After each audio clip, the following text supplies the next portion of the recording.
All right, you're all set.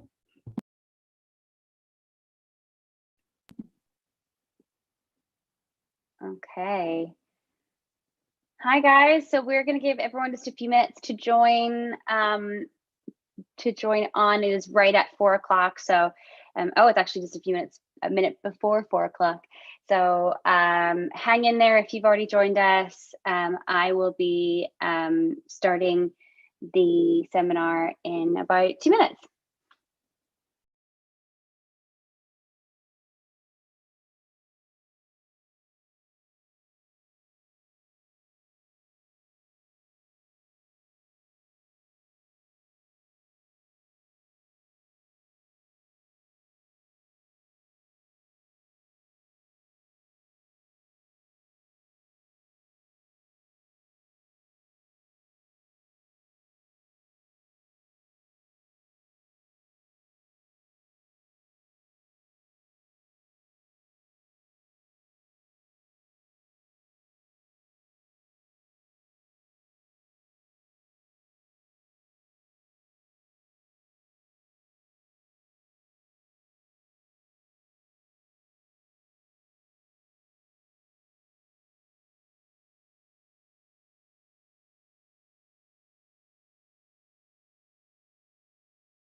All right, I'm just giving everyone another 60 seconds and we'll get started.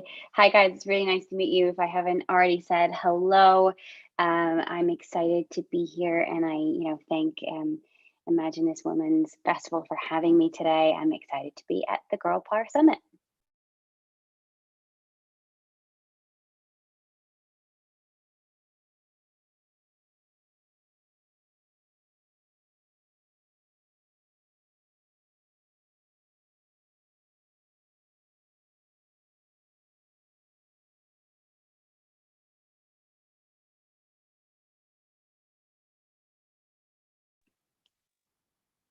Okay.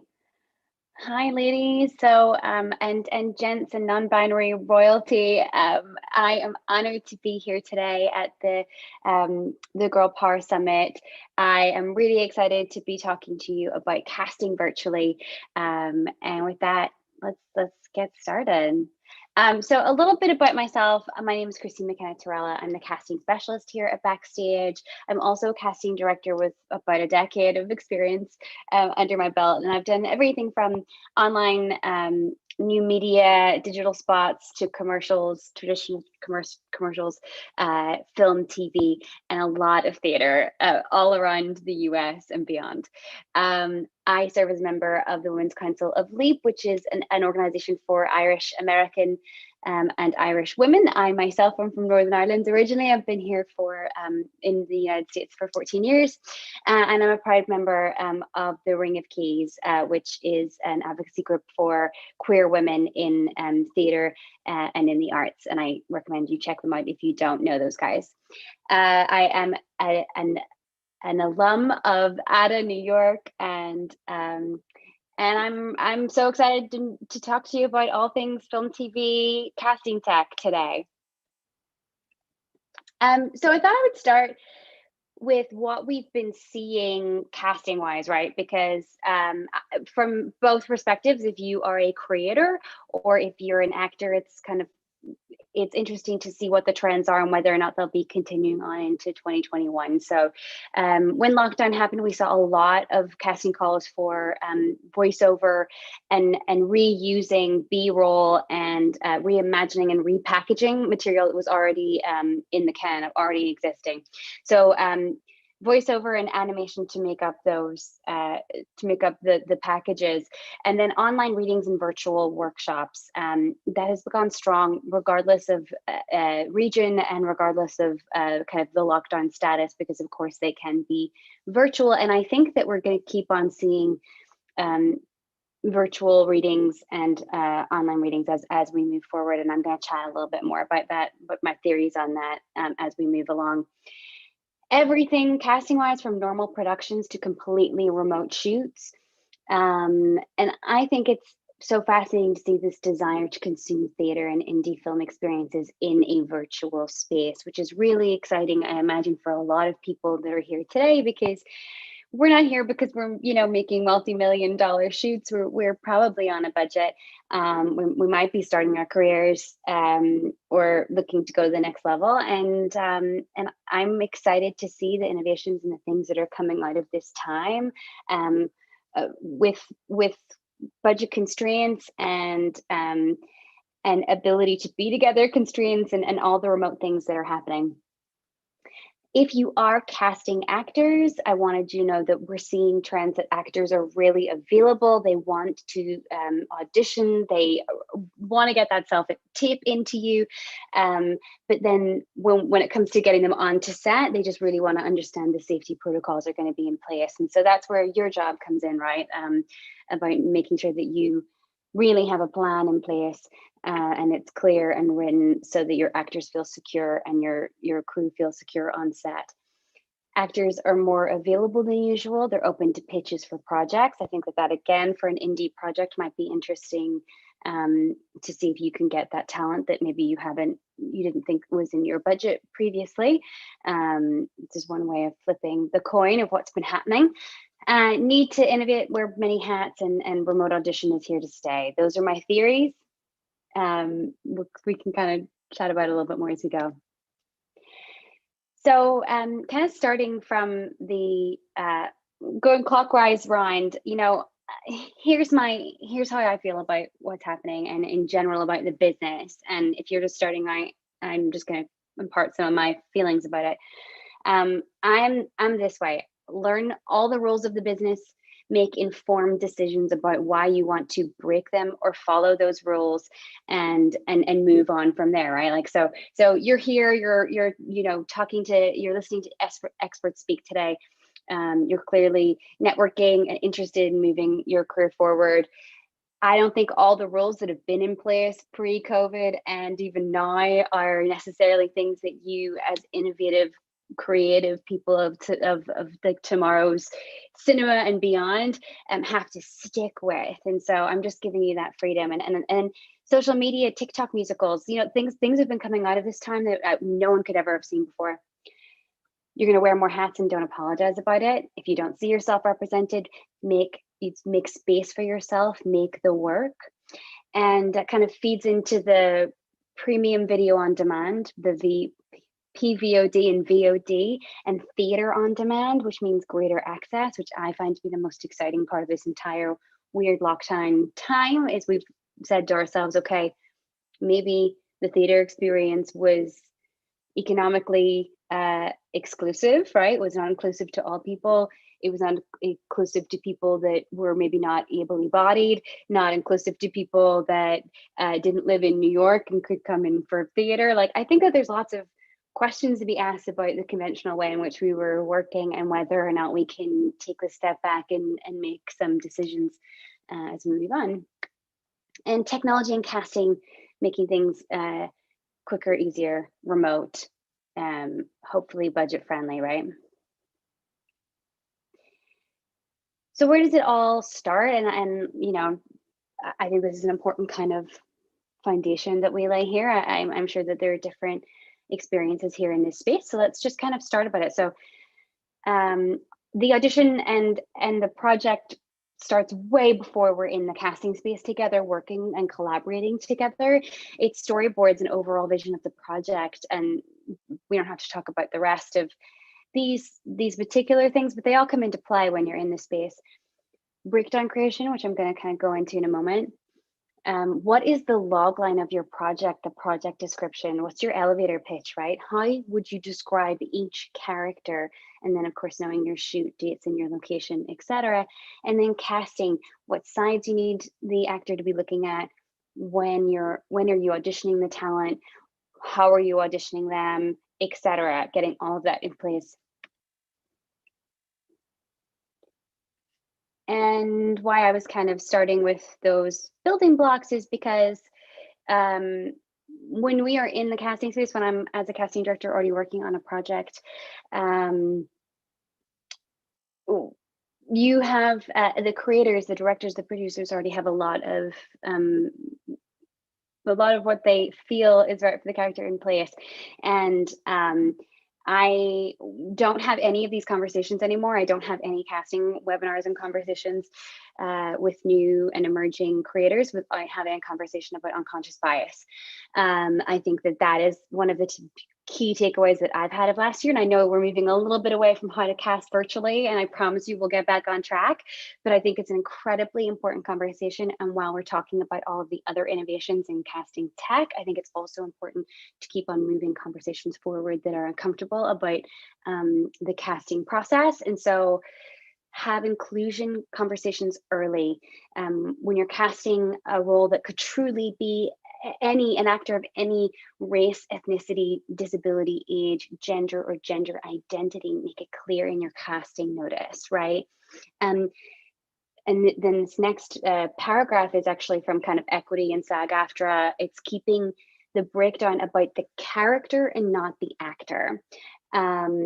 So just having a clear artistic reason why your character looks and acts the way they do, and it should be coming right out of your understanding of the character from your script, right? So it's identity conscious casting, and it's moving away from this idea of colorblind casting, which was kind of an accepted way of casting for a long time because equity set those rules.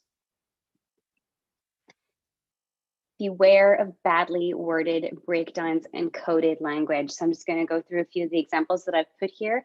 And this is me actually referencing another piece, which I've referenced her at the very back there, so you guys will be able to look up the articles fully and read them. But elderly woman, age 45, comfortable with awkward situations. I promise you that when you're 45, you will not feel like you're an elderly woman. Coded language like urban. What does urban mean? Right? Token black friend. What does let's be very careful. The sassy best friend, ethnically ambiguous. Like I hope you're feeling icky here. These are kind of, I pulled these are common kind of breakdown moments, and I want us to keep on thinking about how language matters and how the character breakdown from the very creation matters. The East-West banker, the Julie character, they can be Asian, Caucasian, Latino. What's missing there? Why can't the actor also, the character, sorry, be African American? Why don't we understand enough about Julie as a character that she's either Asian or Hispanic or Caucasian? Does she not have any background? Did she just drop from the sky? It's kind of poorly written, poorly discovered characters like that. You really have to think to yourself, Julie should be something. Maybe she's all of it because that's her family background, but she can't be one, the other, or another thing. Like that's crazy, right? And then poor conjunction leading to accidental or just real misogyny, such as she is intelligent, but at the same time she is very sexy. So I want to talk about breakdowns and coded language.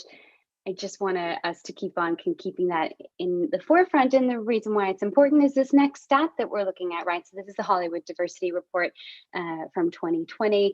And all roles by race in 2018, 69% were white. And that's not reflective of the world that we live in. So we have to do better. We have to work harder. Moving on to a guideline for casting. I always like to throw this out here in case you are kind of figuring out what you should be building in time-wise. I recommend for approximately a minimum of 4 weeks for casting. So release the breakdown 14 days before audition, schedule the first audition 7 days in advance of when you want to go into the audition room. Let the talent know if there'll be a callback day and when it will be so that they can plan for that. Book the talent the day after you've finished all your auditions and get confirmations that the talent is booked. Release the talent when everyone is confirmed and have backups. And then you should be shooting kind of, and this is obviously for a lower budget project where you don't want to be losing the talent that you've cast, but shoot the project kind of in the next few weeks. Have backups. COVID, right? We're living in this space at the moment, so it's relevant to talk about at the moment. COVID plus low pay or no pay, depending on where your project is slightly more challenging. And of course, if there's an unusual talent, skill, or language, this casting timeline goes out the window, right? You have to really, you might be able just to put the breakdown out into, Backstage and breakdown services and wherever else you want to put your casting call out into the world. But you also might have to put it on social media and go into networks of particular skill sets that you're looking for, because they maybe aren't traditionally a huge background in acting for whatever you're looking for. Touching on this quickly, we've been seeing, as I said before, that we've been seeing that actors are really interested in being involved, but you should have clearly stated safety protocols in place. I've left a link here for a training that's online for COVID compliance. It's $50, takes 2 hours. I think it's might be worth it still. I know that hopefully we're beginning to see a world that we are vaccinated, but I'm going to give all these slides to you guys at the end of this also. So if you reach out to me, all of the little contacts and all of the links that I'm currently going to speak about, you guys will have access to. So we've been also seeing releasing actors and requesting actors like normal in our breakdowns that are on this site. We've been seeing requests for people that live together or roommates or in quarantine bubbles together. And of course, that's much easier if you are on LA, on the West Coast in LA or in East Coast New York, because people are more likely to be in acting circles together. But I just want to throw that into the universe because we've been seeing a lot of really successful castings that way. And then another huge trend for our larger projects that are on this site, we've been seeing video conference directing. So people being given kits, like being sent entire filming kits to set themselves up at home and to do their own filming. Basics for creators. So again, just to run through this in case you are very green and new to auditioning and what to expect. You'll need the sides. I talked about this earlier. So share the sides with the actors at the time of scheduling the audition. You want them to be able to review and really sink their teeth into the work so that they can show you what they can do. And sides should be, I am a fan of less is more, right? Like, why are we asking actors to prepare so much work when we haven't employed them yet? So I'm a fan of like 2 short sides around 2 minutes that explore the character you're auditioning. I recommend that it's, a nice arc, a nice kind of conversation that you feel like the actor has with the character themselves. So that's what you should be looking for. That's the ideal side. For that first audition, you'll need 8 to 10 minutes approximately per actor, unless the side's very long, and schedule 7 to 8 an hour. And I know that I've overscheduled there, but it's better to be overscheduled and move a little faster in that first round of auditions so that you can bring more people back into callbacks than it is to feel like you didn't see enough actors and you're not as interested as it's not as great a day on audition day that you would like. What to expect when auditioning. I just always like to put this into the universe. You don't have to have actors reread and reread and reread for you. I do recommend for more novice directors who are figuring out their own communication style and maybe even kind of figuring out where everything's going in that scene that they're exploring in this side that they've asked the actor to work with, that it might be worthy to kind of really play with actors and pull out more work from them and explore them. But it's common for people to read and leave, and that's totally fine. You don't have to comment on it. Or, ideally, I feel like I'm having a really successful casting day as a casting director when you let the actor do the work they've prepared. If you're interested in some aspect of the work, you give them direction, you let them read it again, you kind of chat it through, and then let them leave. Take notes on every actor that you see when you see them. You think you'll remember, but in a few hours, when you've had a full day of auditions, you will not. So please, as a casting director to directors, I ask you to do that, because at the end of the day, it makes it much easier when you have some really lovely, detailed notes about the actor. And most importantly, it does not have to be an Oscar-worthy performance in the audition. You're looking for good chemistry, emotional availability, someone you want on your set, someone you feel like will listen to you in rehearsal and that you want to kind of spend time with, because on a film set, you spend a lot of time together. And those are the most important things, and picking up on that person's energy and whether or not you speak the same creative language. And you want to spend time with them. So on to some of the virtual casting stuff that we got up to last year. So we built out voiceover profiles. It was already, it was launching in February actually of 2020. So it was not a COVID response. We, in addition to our actor profile, that I should make that clear. So we have the actor profile that we've always had on Backstage, and now we also have voiceover profiles, so that if you're looking for that particular skill set, you can go onto the site and find people that are really already working in voiceover and ready to be booked, right, and have their at-home capabilities, etc. And we've seen it to be incredibly popular so far. Again, not just because of this year, but because it's just a trend that continues to rise in castings. Pre-screen tapes as part of the audition application. I'm going to share a little bit more about that in a second, so I won't go into more detail at this moment. Managing and scheduling in-person auditions on Backstage as software, that was new to last year. Adding collaborators to your project. So if Patrice and I wanted to be able to share all of my work virtually, so I could share with her the people that we're interested in seeing and invite her to the audition virtually. Also, virtual auditions, we have that software on Backstage and Callback. So similar to Zoom, similar to this moment. I'll show you a little bit of a tape of what that looks like in a little minute.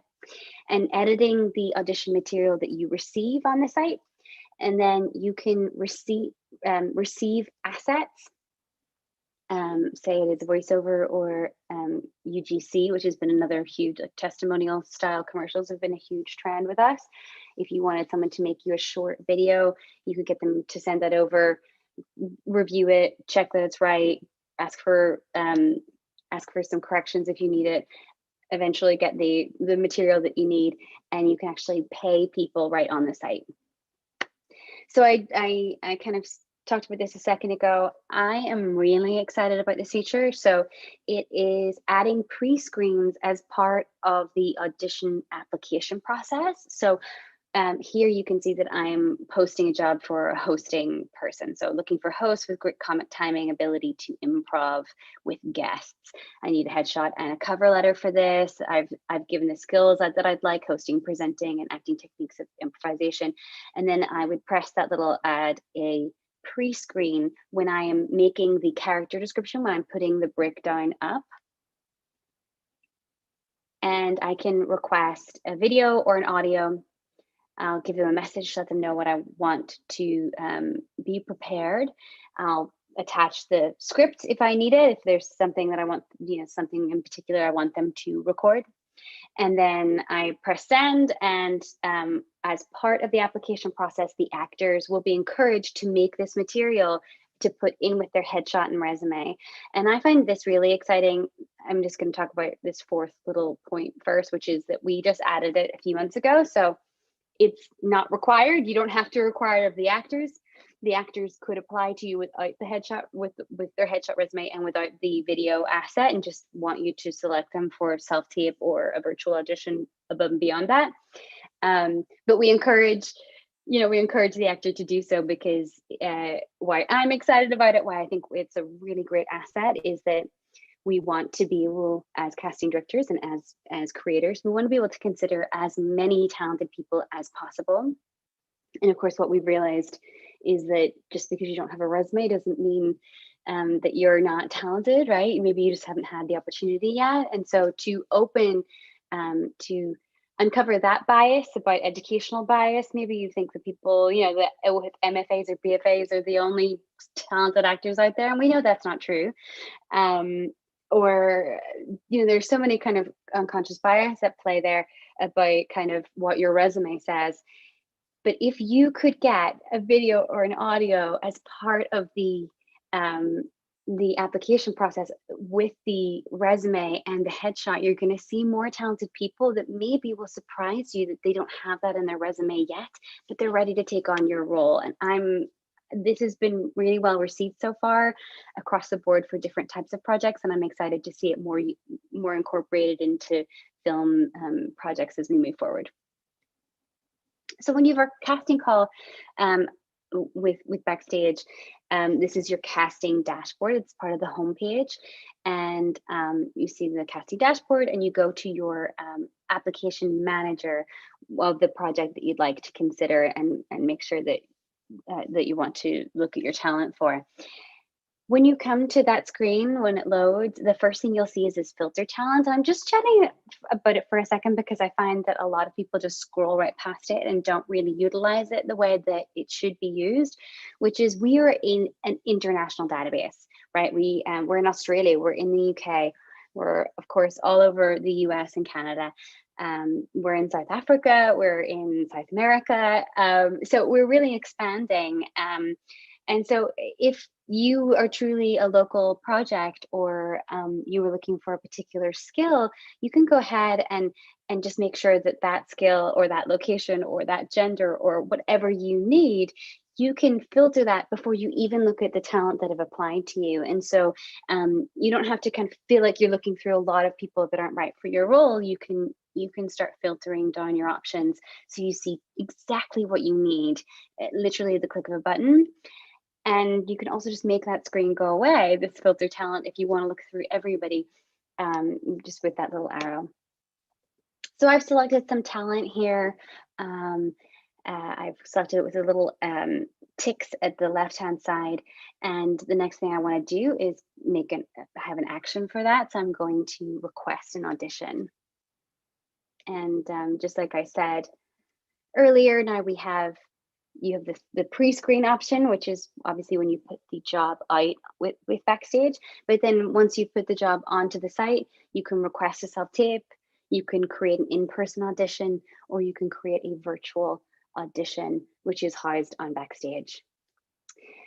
I'm going to play this, and I'm not sure you're going to hear it because sometimes the audio doesn't share over Zoom. And actually that was the one thing I forgot to check with Patrice. So what I'm gonna do actually is I'm gonna play it, but turn the volume of it down and just chat through it while it plays. Oh, of course, now I made a big deal of that and I didn't do it. So this is what it looks like when you're in the audition space, the virtual audition space. And I've just pulled up that headshot resume for Connor, a very talented actor in Manhattan. Oh.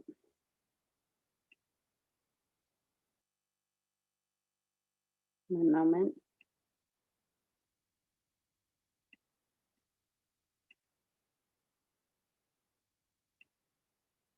Great, so I've just clicked on his name and I see his headshot resume. I can look at all of his details.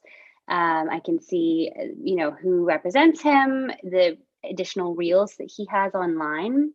I can write notes on the notepad, so everything is green. I don't have to have any notes if I don't want to. I can see other roles that I've auditioned him for. And I can just launch the virtual audition room by launching that purple button, the little camera. Of course, it's very intuitive. There I am with Connor.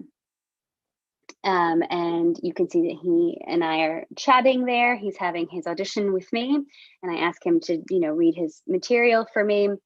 And then I ask him to leave. I'm talking through this, but I also chat about it in the video, which is As a creator, you can turn your video off, you can turn your audio off. If you're a producer that has to do other things, but you also want to be in this audition space, which you would have your other collaborators here. So you can have your reader, your director, your etc. We have chat rooms. So there's the audition room chat. So if you're having some kind of technical issue, like mute you can't hear the actor. And of course, you can talk to the collaborators only. So your creative team, your producer, your director, etc. You can type some messages to them that you don't have to share with the actor, like would you like them to read again, etc. And then finally, there's the waiting room area chat, which means I can chat to other actors in the waiting room in their different time slots to let them know I'm running late, or give them notes while I'm in the audition room.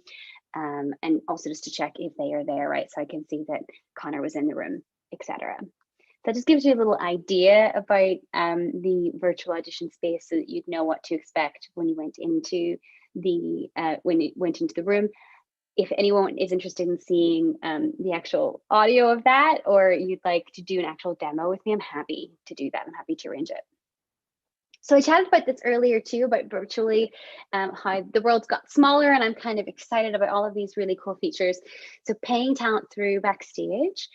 So you request your video or your audio, and if you're working on a film, or maybe it's not a commercial project, this is clearly for voiceover or maybe UGC, user generated content type digital ads, where you just need a little clip from an actor. You can, or maybe you're doing your film completely remotely and you want the actor to send all the material over to you that they've recorded. You could do that. You can tell them what file that they're going to send over, and you can pay them directly on the site. So you can require a date, you can add a payment method, which would be a credit card or a debit card, write a message to the performer, attach the sides if you need to do that, or the contract or the NDA. And then place the order with the actor. So again, we're trying to make this as easy and contactless and awesome as possible for you, the creator. And the other thing to keep in mind there is that you don't just send it and the money goes and you're kind of lost. The money doesn't transfer over to the actor. You don't pay for it until you say that you've accepted the clip and you're happy with the work. So just something to keep in mind. Back to decision making in the casting process. So we've kind of walked through how you'd make your breakdown. We've walked through the methods in which you can now virtually audition. I'm going to go back to identity conscious casting and being kind of responsible in the casting space. So consider who is in the room. Consider your own diversity about going into the casting room and towards the end of the casting process when you're making final decisions. Who is making the decision, right? So that's you, the producer, the director, the casting directors, whomever is in this casting space. Consider who is in the room. Don't settle. Don't settle for less than authentic casting. It's an important conversation to have because, as recent as maybe a year, 2 years ago, Scarlett Johansson was going to take a role for a trans male in Rub and Tug and didn't see anything wrong with that, right? But it's appropriation. And so unfortunately, it happens all the time. So appropriating the identities of communities of color has historically reinforced racial stereotypes and subjugation. So it's just a really important factor to remember. You should never settle. You should always go for authentic casting in your decision making. I have a few things that I'd love to share with you guys. So we really excitingly, Backstage acquired Star Now, which is a big casting site in Australia and in the UK. And we also acquired Mandy, the Mandy Network, Mandy.com. So, and that's a big crew site. So you're going to be seeing that we're building out crew profiles pretty soon. The businesses are separate. We're not going to be merging them all together yet. I think that's going to be in a few years where you see other things happen, and I really can't talk about it. I'm probably going to get in trouble for even mentioning it, but it's out there, and I'm really excited about that because we're trying to make it one-stop place. Everyone goes to Backstage to find maybe your crew as well as your actors, or you are crew and you want to keep on working as well as work on a casting project. So there is a newsletter which is completely free to sign up for, which has crew jobs and articles for creators. We've been doing some really awesome creator articles recently, so I highly recommend you check those out. Again, editorials all free on Backstage, so I'm not selling you anything. A really awesome project that the editorial team took on a while ago, and they continue to update it, is something called the content creation stack. I'm gonna come back to that in a second because I'll open up the screen and share that with you. We're building out crew profiles, which I've chatted about. We've got a whole section of really great articles for creators, so I recommend you check those out. I've also included a few other articles from Backstage, in particular from the crew side. So how to cast an indie film, safety and intimacy on set, which I think again is incredibly important and a conversation that needs to be amplified. Mistakes to avoid, how to build your production book. These are the resources that I was chatting about, breakdown and casting wording and things like that. So I used an article from HowlRound for the examples about how not to write a casting breakdown. So a lot of really interesting thoughts around this, and I just want to share as many resources as I can. So I've got those there for you guys. And finally, we have a relationship with the Girl Power Summit, and I'm really excited to share the casting code of ImagineCast to cast with Backstage for free. Email me for this deck. So my email, and Patrice can share this again, I'm totally fine with anyone emailing me and asking me for this deck. It's christine.mt@backstage.com. Again, the code to cast completely free with us and use all of the stuff I just chatted about is ImagineCast. So I highly recommend you try it out. Make it in rotation of maybe another casting set you're using, or just try it. I think you're going to really love the new features that we put in place. And I want to just go to the content creation stack really quickly. So the content creation stack, we launched to help be a one place for you guys to project manage or decide what software to use for your project.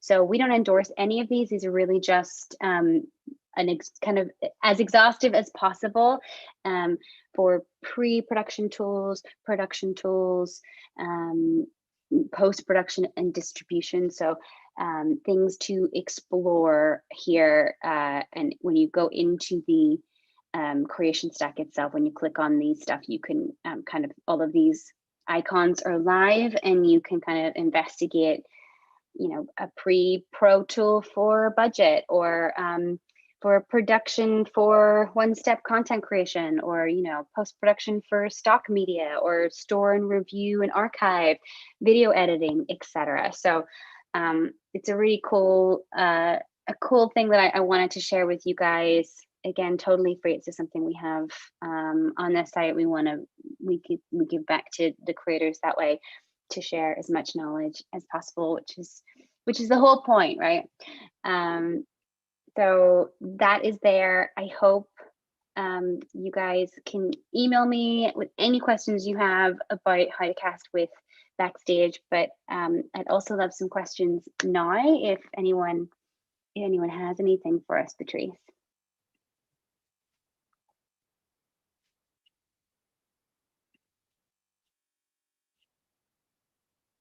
Oh, great. So someone asked me about safety protocols. So I will share that.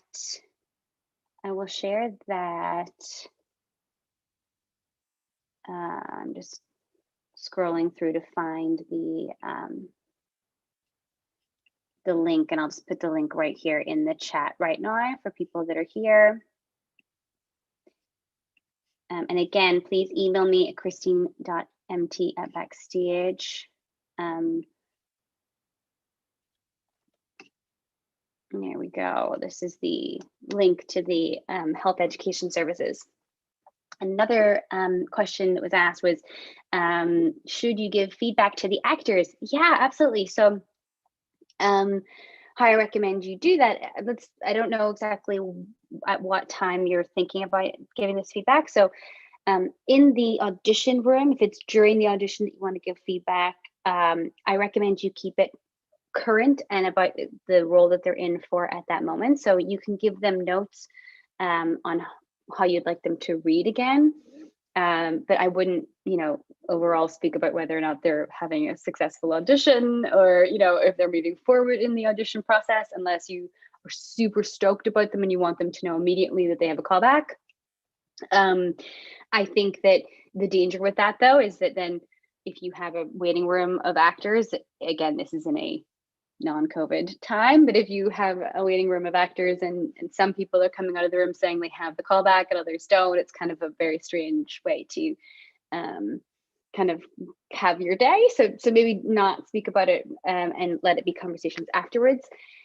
That's the reason why you keep good notes on each actor that you see. Often, it's not just for casting, but it's also for directors and your longevity of your career that you're going to want to keep track of actors. One audition does not fully describe and encompass what an actor can do. They might have an off day, or they might just not be right for the role, but be an interesting actor and you want to track them. So I recommend if an actor reaches out and asks for for feedback, that you write something kind and constructive about what happened in the audition and whether or not they move forward in the process and why. But a talent is subjective, right? So, I always like to be as kind as possible about why someone wasn't successful in their audition. But it's a very kind thing to do, to give feedback to someone, as long as it's constructive. Patrice just asked, any softwares or equipment you'd suggest for setting up auditions? Yeah, so we've got Backstage. Obviously, we just ran through the material that we have on there. Very soon, the thing I forgot to say is that in about, I'm hoping, a month, we're going to have the ability to add non-Backstage members to auditions. So if you pull people that aren't necessarily from our site, you're going to be able to do that really soon. I'm really excited about that. It's still in we're still in developmental meetings about it, but we're about a month out, I think.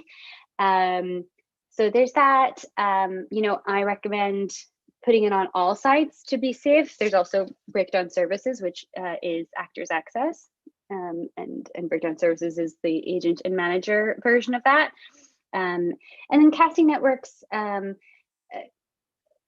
generally people would have a perception that it is more commercial in how it's set up and the type of actors that gravitate towards the site, but and that's certainly what I used it for when I was a casting director. But those, I really think that those are the three main sites in North America. It differs, right, in different markets. You talk about different sites, like in the UK you'd be talking about Spotlight, but here in the United States it's really those three sites are the bulk of the actors will be there. Wonder if there's any other questions. I don't know if people will get the notes that I send in. I just sent in the chat there. So please keep in mind that you can email me, christine.mt@backstage.com, and I'll send you the deck of articles and the things that I referenced today, so that you guys can take that away with you for future use. It's been an absolute pleasure speaking with you guys today. I hope that you check us out for casting your next project with ImagineCast, so you can cast with us for free. Follow us on social media. Take a look at our editorial, amazing stuff online there. It's been such a pleasure. Thanks for having me, and have a really beautiful